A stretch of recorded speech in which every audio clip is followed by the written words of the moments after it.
বর্তমানে আমাদের সমাজের মধ্যে সবচাইতে বড় ফিতনা হচ্ছে মোবাইল। 2 বছর 3 বছর সন্তানের হাতে মা বাবা মোবাইল তুলে দিছে। যে সন্তান কথা বলতে পারে না, যে সন্তান একা একা এক রুমে ঘুমাইতে পারে না ভয় পায়, যেই সন্তান বাজারে যাইতে পারে না, যেই সন্তান একা একা কোনো জায়গায় যাইতে পারে না, ওই সন্তানের হাতে মা বাবা মোবাইল তুলে দিয়া সন্তানের হকগুলো নষ্ট করতেছে। কথা বলেন ঠিক কিনা? বাবার কাজে ব্যস্ত দেইগা মায়ের কাজও মা কাজ করে, সন্তানের হাতে মোবাইল দিয়া মা কাজ করে। বাবা চাকরিতে যায়, ডিউটিতে যায়, বাবা বিভিন্ন রকমের কাজ করে, সন্তানের হাতে মোবাইল একটা দিয়া, গেমস বের করে দিয়া, কার্টুন বের করে দিয়া, এরপরে বাবা কাজ করতেছে। কিন্তু সন্তানের হকগুলো যে মা বাবা নষ্ট করতেছে, এই সন্তান একটা সময় বড় হইয়া, আপনি যত বড় বিশ্ববিদ্যালয়ে পড়ান না কেন, আপনি ঢাকা বিশ্ববিদ্যালয়ে পড়ান, অক্সফোর্ড বিশ্ববিদ্যালয়ে পড়ান, এই সন্তান বড় হইয়া এক সময় ডাক্তার হোক বা ইঞ্জিনিয়ার হোক বা ব্যারিস্টার হোক, এই সন্তান বড় হইয়া আপনার ঘর থেকে আপনাকে গার ধাক্কা দিয়ে বের করে দিবে। কথা বলেন ঠিক কিনা? কারণ আপনি সন্তানের হক আদায় করেন নাই। আপনি যদি ছোটবেলা আপনার সন্তানের হকগুলো আদায় করতেন, তাহলে এই সমাজের মধ্যে আজ বাংলাদেশের মধ্যে যতগুলা বৃদ্ধাশ্রম আছে, আপনি খবর নিয়ে দেখেন, একজন আলেমের মা বৃদ্ধাশ্রমে পাবেন না, একজন হাফেজের কোরআনের মা বৃদ্ধাশ্রমে পাবেন না। কিন্তু বৃদ্ধাশ্রমে কারা থাকে? একজন উকিলের মা বৃদ্ধাশ্রমে, একজন ডাক্তারের মা বৃদ্ধাশ্রমে, একজন আইনজীবী, প্রফেসর, বড় বড় শিল্পপতি, বড় বড় চাকরিজীবী, বড় বড় বিজনেস, যাদের টাকার অভাব নাই, ওদের মা বাবাই বৃদ্ধাশ্রমে থাকে। কথা বলেন ঠিক কিনা? একজন আলেমের মা বাবা বৃদ্ধাশ্রমে আছে? কথা বলেন। একজন হাফেজের কোরআনের মা বাবা বৃদ্ধাশ্রমে আছে? নাই। কারণ তাদের ভিতরে কোরআনের শিক্ষা আছে, তাদের ভিতরে আল্লাহ তাআলার একটা জ্ঞান আছে, আখিরাতের জ্ঞান আছে। কিন্তু দুনিয়াওয়ালা মানুষের কাছে আখিরাতের জ্ঞান নাই। এই জন্য দুনিয়াবি যাদের ভিতরে জ্ঞান আছে, ওদের মা বাবা বৃদ্ধাশ্রমে। কথা বলেন ঠিক কিনা? এই জন্য আমাদের সন্তানকে নামাজের কথা বলতে হবে। আমাদের সন্তানকে 7 বছর হইলেই নামাজের কথা বলতে হবে। 10 বছর হইলে সন্তানকে নামাজের জন্য আপনি করবেন, বিচার করবেন। নামাজ না পড়লে খানা দেওয়া হবে না। কারণ হাসরের ময়দানে এই সন্তান আপনার বিরুদ্ধেই মামলা করবে। হাসরের ময়দানে সন্তান বাবার বিরুদ্ধে মামলা করবে। কেমনে মামলা করবে? আল্লাহ তাআলা তাও কোরআনে বলেন, রব্বানা ইন্না আতা'না সাদাইতানা ওয়া কুবারানা ফাদাল্লা মিনাস সাদিবিরিন। হাসরের ময়দানে সন্তান বাবার বিরুদ্ধে মামলা করবে। সন্তান আল্লাহ তাআলাকে বলবে, আল্লাহ, হাসরের ময়দানে আল্লাহকে বলবে, আল্লাহ, দুনিয়াতে আমার মা বাবা আমাকে নামাজ শিখায় নাই, দুনিয়াতে আমার বাবা কোরআন শিখায় নাই, দুনিয়াতে আমার বাবা হালাল শিখায় নাই, হারাম শিখায় নাই, দুনিয়াতে বাবা একা একা মসজিদে গেছে, আমাকে নামাজের কথা বলে নাই, বাবা দুনিয়াতে একা একা ইবাদত করছে, আমাকে ইবাদতের কথা বলে নাই।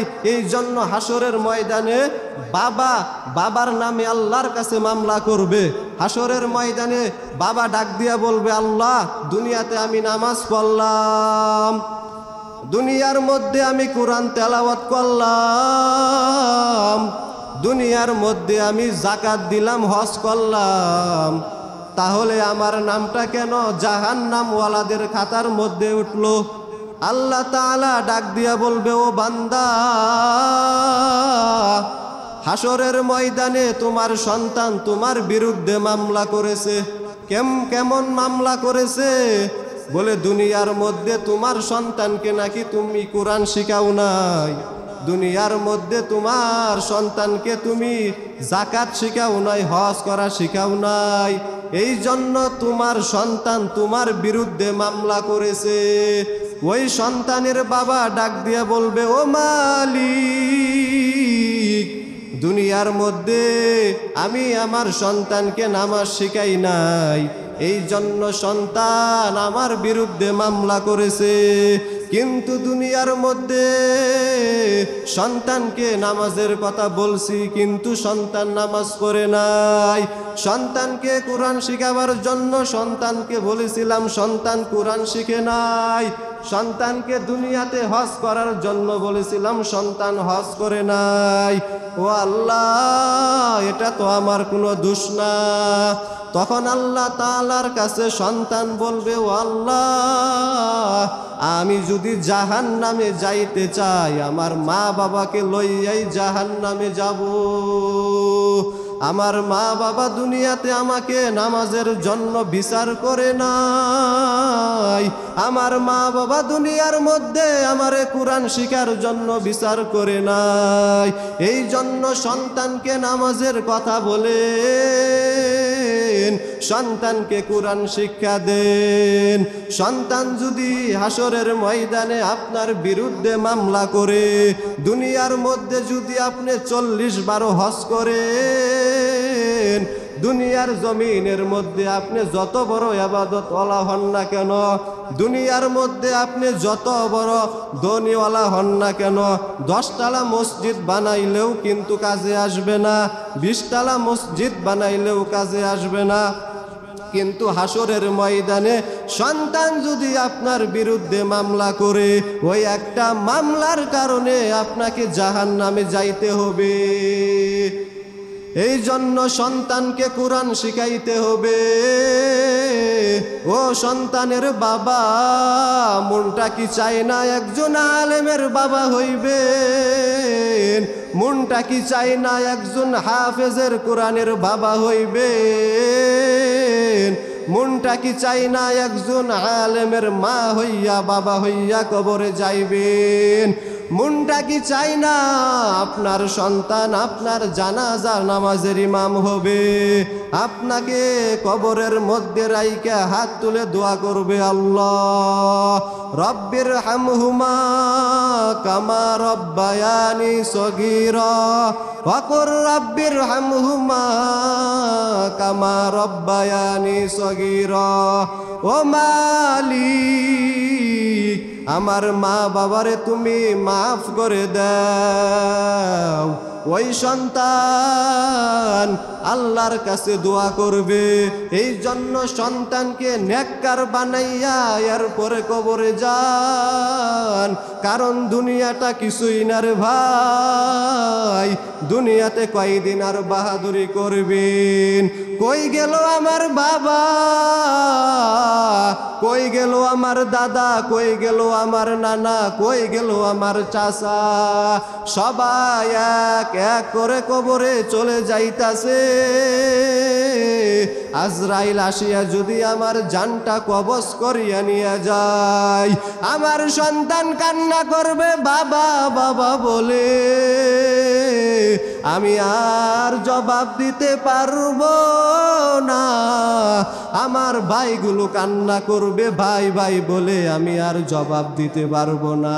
কেউ যাবে বাঁশ বাগানে বাঁশ কাটার জন্য, কেউ যাবে বড়ই পাতার গরম পানি করার জন্য, কেউ যাবে এলাকার মধ্যে মাইকিং করার জন্য, অমুক নাই। কেউ যাবে আবার বাজারের মধ্যে সাদা কাপড় কেনার জন্য। সবাই যার যার কাজে ব্যস্ত হয়ে যাবে।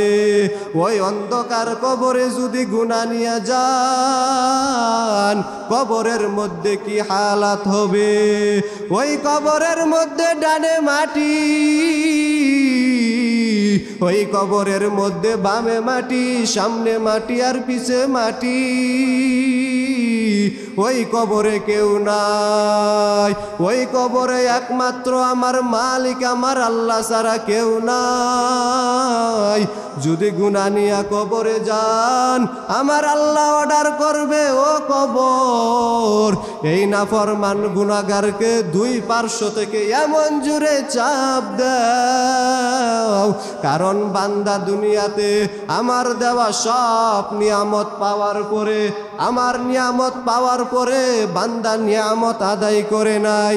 দুনিয়াতে আমার বান্দা আমার সব নিয়ামত খাইছে, আমার দেওয়া আসমান, আমার দেওয়া জমিন, আমার দেওয়া চাঁদের আলো, আমার দেওয়া সূর্যের আলো, আমার দেওয়া নদীর মাছ, আমার দেওয়া গাছের ফল।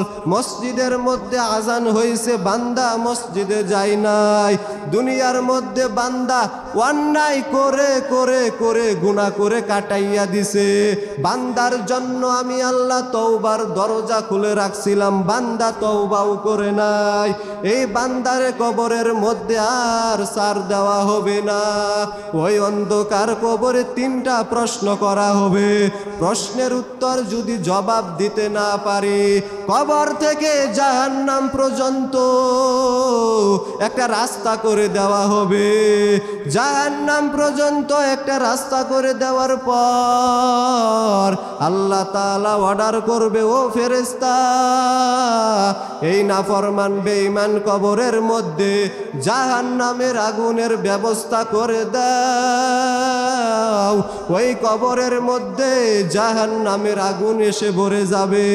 ওই কবরের মধ্যে 70 থেকে 99টা সাপ, কবরের মধ্যে জাহান্নামের আগুন। হাসরের ময়দানে বড় কঠিন হালাত। সূর্য যেদিন মাথার কিনারায় চলে আসবে, সূর্যের গরমে বেঈমান নাফরমানের মাথার মগজগুলো টাস টাস করে ফেটে যাবে। একদিকে আমার আল্লাহ তাআলা ভয়ঙ্করের আওয়াজ দিবে, লিমানিল মুলকুল ইয়াউম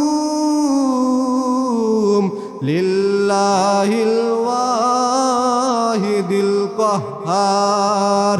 আমার আল্লাহ তাআলার আওয়াজে হাসরের ময়দানটা থর থর করে কেঁপে উঠবে। একদিকে জাহান্নামের আওয়াজ, জাহান্নাম চিল্লাইয়া বলবে, হাল মিম মাজিদ, ও আল্লাহ, গুনাহগারগুলো কই, আমার পেটে দাও, আমি আর সহ্য করতে পারতাছি না। আমার আল্লাহ ডাক দিয়া বলবে, ও জাহান্নাম,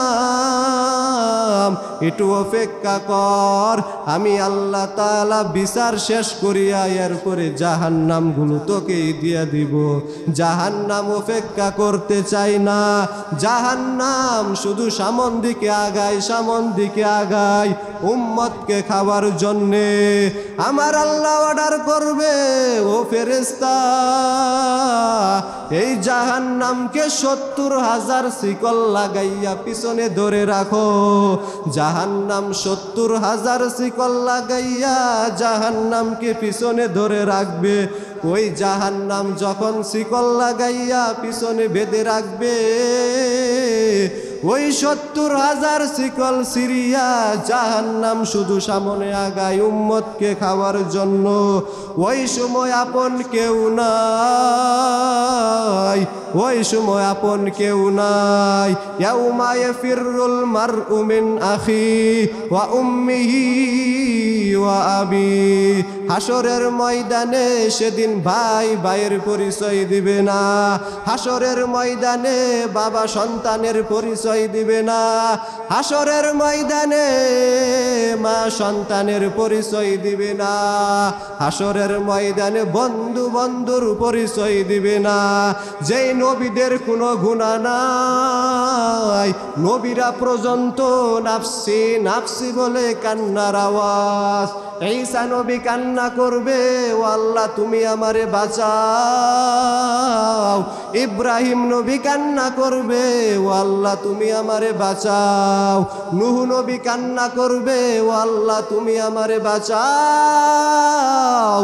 ইব্রাহিম নবী কান্না করবে, বাবা আদম কান্না করবে। উম্মতের খবর নেওয়া দরকার নাই। আম্মা জান আয়েশা বলে, রে নবী, আপনিও কি আপনার উম্মতকে ভুলে যাবেন? আমার নবী ডাক দিয়া বলে, আয়েশা, না না, আমি রাহমাতুল লিল আলামিন। একটা দৌড় দিয়া মাকাবে মাহমুদে চলে যাব। ওই জায়গায় যাওয়ার পরে সেজদা দিয়া কান্না করব, উম্মতি উম্মতি, ও আল্লাহ তুমি আমার উম্মতগুলো বাঁচাও,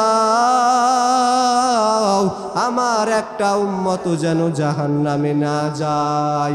ওই হাসরের ময়দানে কেউ আমার আপন হবে না। আমার মা সবাই মা আপন হবে না, বাবা আপন হবে না।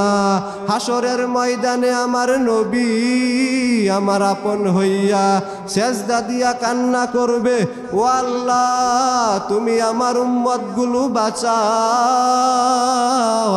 আমার একটা উম্মতগুলো যেন জাহান্নামে না যায়।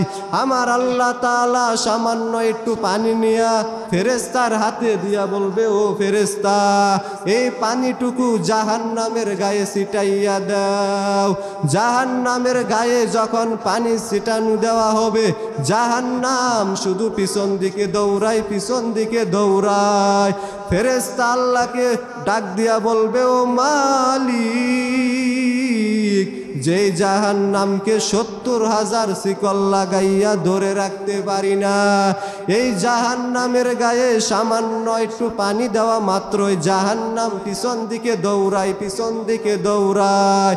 এটা আবার কোন বরকতের পানি? এটা জমজমের পানি নাকি আবে হায়াতের পানি নাকি হাউজে কাউসারের পানি? ও মালিক এই পানিটা কিসের? আমার আল্লাহ তাআলা ডাক দিয়া বলবে, ও ফেরেশতা এই পানিটা জমজমের পানি না, এই পানিটা আবে হায়াতের পানি না, এই পানিটা হাউজে কাউসারের পানি না, এই পানিটা হচ্ছে দুনিয়াতে আমার এতিম নবীর উম্মত গুনাহগারের চোখের পানি। দুনিয়ার মধ্যে যারা আমি আল্লাহকে ভয় করিয়া চোখের পানি ফালাইয়া কান্না করেছে, দুনিয়ার জমিনের মধ্যে যারা জাহান্নামের ভয়ে কান্না করেছে, দুনিয়ার মধ্যে যে বান্দাগুলো হাসরের ময়দানের কথা ভেবে কান্না করেছে, ওই কান্নার পানি আমি আল্লাহ তাআলা কুদরতি ভাবে জমা কইরা রাইখা দিছিলাম, ওই পানিটুকু জাহান্নামের গায়ে ছিটাইয়া দিছি। এই জন্য জাহান্নাম পিছন দিকে দৌড়ায়, এই জন্য কবরের চিন্তায় হাসরের চিন্তা প্রত্যেকটা সাহাবী কান্না করিয়া কাটাইয়া দিলেন। আবু বকর জান্নাত প্রাপ্ত সাহাবী, এরপরেও নামাজে দাঁড়াইয়া কান্নার আওয়াজ, কবরে আমার কি উপায় হবে, হাসরে আমার কি উপায় হবে। হযরতে আলী কান্নার আওয়াজ, আবু বকর নামাজে দাঁড়াইয়া কান্না করে। নবী ডাক দিয়া বলে, ও আবু বকর নামাজে কেন কাঁদলেন? আবু বকর ডাক দিয়া বলে, ও পয়গম্বর আমি নামাজে দাঁড়াইয়া কান্না করলাম কারণ আমার কবরের চিন্তা, হাসরের চিন্তা, মিজানের চিন্তা, এই জন্য এই বয়ে আমি কান্না করলাম। নবী ডাক দিয়া বলে, ও আবু বকর আল্লাহ তাআলা তো আপনাকে 10 জন সাহাবীর ভিতরে 1 নম্বর আপনি জান্নাত পাইলেন, তাহলে এত কিসের ভয়, এত কিসের চিন্তা? আবু বকর ডাক দিয়া বলে, ও পয়গম্বর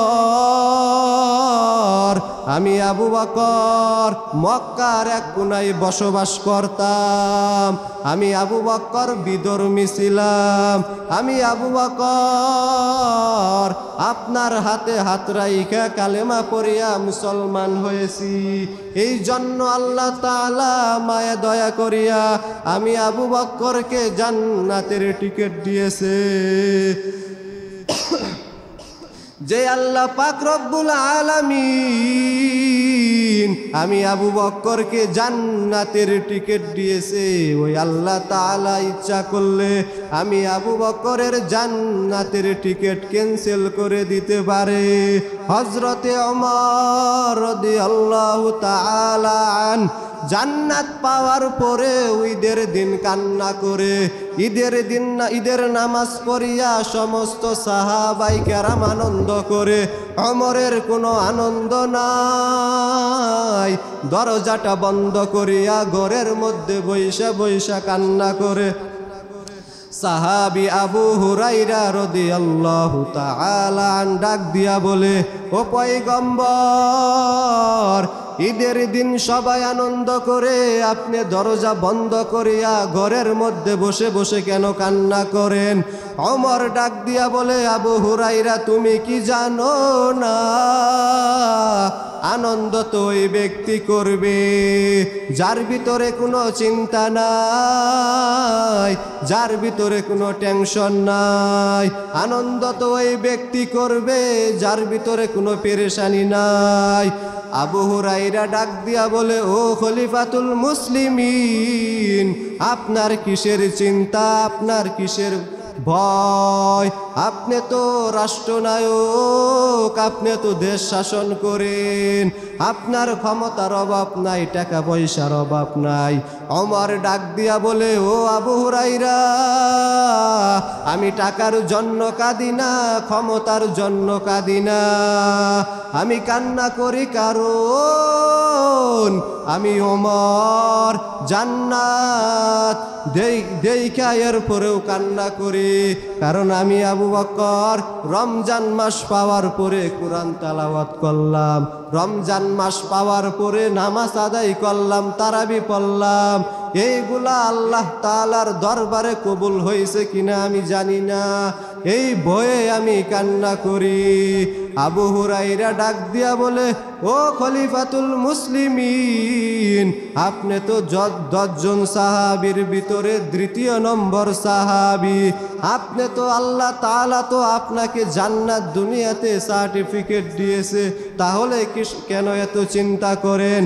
ওমর ডাক দিয়া বলে, ও আবু হুরাইরা, আমি কান্না করি কারণ যে আল্লাহ পাক রব্বুল আলামিন আমি ওমরকে জান্নাতের টিকিট দিয়েছে, আল্লাহ তাআলা চাইলে আমি ওমরের জাহান্নাম দিতে পারে। এই জন্য সমস্ত সাহাবাই কেরামরা জান্নাত পাওয়ার পরেও কান্না করেছে। হযরতে আলী কবর দেখলে হাউমাউ করিয়া কান্না করে, কারণ কবর দেখলে হাউমাউ করিয়া কান্না করে। নবী ডাক দিয়া বলে, ও আলী, আপনি কেন কান্না করেন? আলী ডাক দিয়া বলে, ও নবী, কবর দেখলে আমার ভয় লাগে, কারণ ওই অন্ধকার কবরে কেউ নাই, ওই অন্ধকার কবরে চতুর্দিকে মাটি, একটা বাতিও নাই, একটা টেলিফোনের ব্যবস্থা নাই, এই জন্য কান্না করি। সমস্ত সাহাবাই কেরামরা কবরের চিন্তায়, হাসরের চিন্তায় কান্না করিয়া কাটাইয়া দিছে, কিন্তু আমাদের মধ্যে কোনো কান্না নাই, জাহান্নামের ভয় নাই, আল্লাহর ভয় নাই। আল্লাহর ভয় অন্তরে ঢুকাইয়া দাও, যতক্ষণ পর্যন্ত আল্লাহর ভয় অন্তরে আসবে না, তোর একজন আল্লাহওয়ালার কাছে গেলে জান্নাতের গ্যারান্টি পাওয়া যায়। কথা বলেন ঠিক কিনা? এই জন্য কবরের চিন্তা, হাসরের চিন্তা, কবরের চিন্তা করতে হবে, হাসরের চিন্তা করতে হবে, কারণ দুনিয়াটা কিছুই না। কিসের আমার বাড়ি, কিসের আমার গাড়ি, সব কিছু করে থাকবে। কই গেল আমার ভাই, কই গেল আমার চাচা, সবাই এক এক করে কবরে চলে যাইতাছে। আজরাইল আসিয়া আমার জানটাও এখন নিতে পারে, মরণের কোনো গ্যারান্টি নাই। এই জন্য আল্লাহর ভয়, আল্লাহর ভয়, আল্লাহর ভয় অন্তরে ঢুকাও। আল্লাহর ভয় অন্তরে আসলে কোনো মুসলমান আর গান শুনে শুনে রাতের বেলা ঘুমাইতে পারবে না। আল্লাহর ভয়, হাসরের ময়দানের ভয়, কবরের ভয়, এইগুলা যখন মানুষের ভিতরে ঢুকবে, তখন ওই মানুষ আর কখনো গুনাহ করবে না, ওই মানুষ তখন আর নামাজ বাদ দিবে না, ওই মানুষ তখন আর জবান দিয়া গালাগালি করবে না। এই জন্য আল্লাহর ভয়, জাহান্নামের ভয় অন্তরের মধ্যে ঢুকাইয়া দাও। আল্লাহর ভয়, জাহান্নামের ভয়, কারণ হাসরের ময়দানে আল্লাহ তাআলা একটা নেকির জন্য বান্দাকে জান্নাতে দিবে, জান্নাতের মধ্যে পাঠাইবে। হাসরের ময়দানে বান্দার আমলনামা খুঁজতে থাকবে, কারণ হাসরের ময়দানে বান্দাগুলোকে আল্লাহ তাআলা বিনা আমলেও জান্নাত দিতে পারে। কারণ আল্লাহ তাআলার দরবারে যদি একটা আমল পছন্দ হয়ে যায়, ওই উসিলায় আল্লাহ তাআলা জান্নাত দিতে পারে। এই জন্য আবু বকর জান্নাত পাওয়ার পরেও কান্না করলেন, ওমর জান্নাত পাওয়ার পরেও কান্না করলেন, হযরতে ওসমান রাদিয়াল্লাহু তাআলা জান্নাত পাওয়ার পরেও কান্না করলেন, হযরতে আলী জান্নাত পাওয়ার পরেও কান্না করলেন। মাঝে মাঝে নবীও কান্না করতেন। আম্মা জান আয়েশা ডাক দিয়া বলতেন, ও নবী, আপনি কেন কান্না করেন? আপনি তো রহমাতুল লিল আলামিন। আমার নবী ডাক দিয়া বলে, রে আয়েশা, আমি নবী হইছি তাই কি হয়েছে? হাসরের ময়দানের কথা মনে হইলে আমি নবী কান্না করি, কবরের চিন্তায় আমি নবী কান্না করি। নবী পর্যন্ত যদি হাসরের বয়ে কান্না করতে পারে, নবী জাহান্নামের বয়ে যদি কান্না করতে পারে, তাহলে ওই নবীর উম্মত হইয়া কেন আমরা কান্না করতে পারবো না? ওই নবীর উম্মত হইয়া কেন আমরা কান্না করতে পারবো না? এই জন্য নবীজির কন্যা ফাতেমা রাদিয়াল্লাহু তাআলা ইন্তেকালের পরে নবীর কন্যাকে যখন কবরের মধ্যে রাখলেন, কবরের মধ্যে রাখার পরে সাহাবী জিজ্ঞাসা করলেন, ও কবর, এই কবরের মধ্যে কারে রাখলাম? নবীজির কন্যা ফাতেমা রাদিয়াল্লাহু তাআলা আনহুকে রাখলাম। কবরের মধ্যে ইমাম হাসান হুসাইনের মা ফাতেমাকে রাখলাম। কবরের মধ্যে হযরতে আলীর স্ত্রী ফাতেমাকে রাখলাম। বেয়াদবি করবি না। কবর ডাক দিয়া বলে, ও সাহাবী, আমি কবর ইমাম হাসান হুসাইনের পরিচয় চাই নাই, আমি কবর আলীর পরিচয় চাই নাই, আমি কবর নবীর পরিচয় চাই নাই, আমি কবরের পরিচয় হবে নেক আমল। কোন বান্দা যদি নেক আমল নিয়ে কবরে আসতে পারে, আমি কবর এমন ভালো ব্যবহার করব। আর কোন বান্দা গুনাহগার হইয়া বেনামাজি হইয়া যদি কবরের মধ্যে আসে, আমি কবর এমন খারাপ ব্যবহার করব, দুই পাশের মাটি এমন জোরে জোরে চাপ দিব। এই জন্য কবরের ভয়। দুনিয়ার কয়দিন আর হায়াত পাইবেন?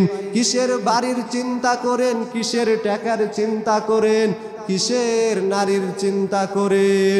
এই দুনিয়া সব কিছু ফালাইয়া কবরে যাইতে হবে।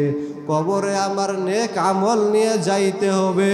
কবরের মধ্যে টাকা যাইবে না, কবরের মধ্যে বাড়ি যাইবে না, কবরের মধ্যে আমার কেউ আমার সাথে যাইবে না।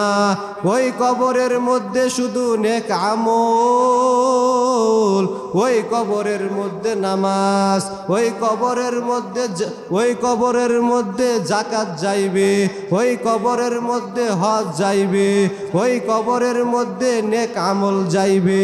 এই জন্য কবরের ভয়, হাসরের ভয় অন্তরে ঢুকাও। হাসরের ভয় যদি অন্তরে ঢুকাইতে পারেন, এই জন্য বান্দাগুলো দুনিয়ার মধ্যে দেখা যায় কত আল্লাহর বান্দা নামাজ বাদ দেয় না। আজান শোনার পরেও বান্দা নামাজ পড়ে, আজান শুনিয়া দোকান বন্ধ করিয়া নামাজ পড়ে। আপনার মতো আমার মতো বহু মানুষ স্কুলে পড়িয়াও নামাজ বাদ দেয় না। আপনার মতো আমার মতো বহু মানুষ কলেজে পড়িয়াও বাদ দেয় না। আপনার মতো আমার মতো বহু মানুষ চাকরি করে নামাজ বাদ দেয় না। আপনার মতো আমার বহু মানুষ ব্যবসা করে নামাজ বাদ দেয় না। ডাক্তার নামাজ বাদ দেয় না, অভাব নাই। কত ইঞ্জিনিয়ার নামাজ বাদ দেয় না, অভাব নাই। কত ব্যারিস্টার নামাজ বাদ দেয় না, অভাব নাই। কত উকিল নামাজ বাদ দেয় না, অভাব নাই। এই জন্য নামাজ পড়তেই হবে, নামাজ ছাড়া জান্নাতে যাওয়া যাবে না। নামাজ নামাজ, কারণ হাসরের ময়দানে সর্বপ্রথম নামাজের হিসাব হবে। হাসরের ময়দানে যদি আপনার নামাজের হিসাব হবে, যদি আপনার প্রথম প্রশ্নে জবাব দিতে পারেন, তাহলে আপনি প্রত্যেকটা প্রশ্নের উত্তর দিতে পারবেন। আর যদি প্রথম প্রশ্নের উত্তর না দিতে পারেন, প্রত্যেকটা প্রশ্নের উত্তর দিতে পারবেন না। এই জন্য 5 বেলার নামাজ পড়তে হবে, নবীর সুন্নত দাড়ি রাখতে হবে। কারণ হাসরের ময়দানে আমার মুখে যদি দাড়ি না থাকে, আমার নবী শাফায়াত করবে না। হাসরের ময়দানে আমার যদি নামাজ না থাকে, তাহলে আমার আল্লাহ তাআলা বলবে, বেনামাজি আর যারা নামাজ পড়ছে তারা আলাদা হয়ে যাও, যারা নামাজ পড়ছে তারা আলাদা হয়ে যাও, আর যারা নামাজ পড়ে নাই তারা আলাদা হয়ে যাও। 2টা ভাগ হবে। যারা নামাজ পড়ছে তারা 1 ভাগ হবে, আর যারা নামাজ পড়ে নাই আরেক ভাগ হবে। 2 ভাগ করবে আল্লাহ তাআলা। যারা নামাজ পড়ছে তাদেরকে আল্লাহ তাআলা ডান হাতে আমলনামা দিয়ে জান্নাতে দিবে, আর যারা নামাজ পড়ে নাই তাদেরকে আল্লাহ তাআলা বাম হাতে আমলনামা দিয়ে জাহান্নামে দিবে। এই জন্য সাহাবায়ে কেরামরা, হযরতে খাব্বাব ইসলামের জন্য কি পরিমাণ কষ্ট করেছে, ইসলামের জন্য কালেমা ছাড়ে নাই। হাসরের